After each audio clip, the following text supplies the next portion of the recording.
India போன்ற பல நாடுகளில் வெப்பம் அதிகமாக தற்போது இருந்து வருகிறோம்.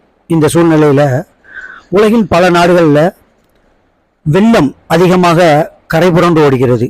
சமீபத்தில் சவுதி, துபாய் போன்ற நாடுகளில் வெள்ளம் கரை புரண்டு ஓடியதை பார்த்தோம். அது மாதிரி சைனாவில் இருந்தது.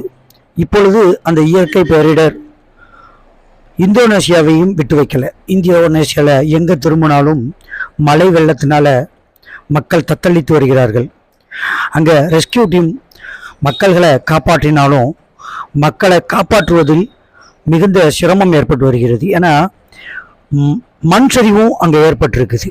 ஏற்கனவே சுனாமி அலைகள் இங்கு தான் ஏற்பட்டது முதலில்.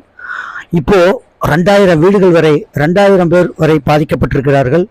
900 வீடுகள் பாதிக்கப்பட்டிருக்கிறது என்று அங்குள்ள ஆய்வுகள் கூறுகிறது. மக்கள் உணவிற்கே மிகவும் சிரமப்படுகிறார்கள். மின்சாரம் தடைபட்டிருக்கிறது.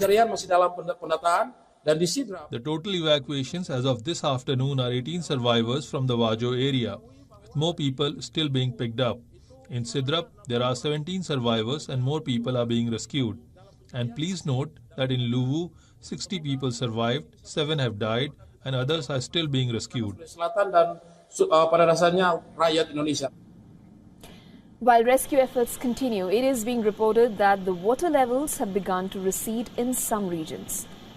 The death toll has gone up from 7 on Friday to 14 now.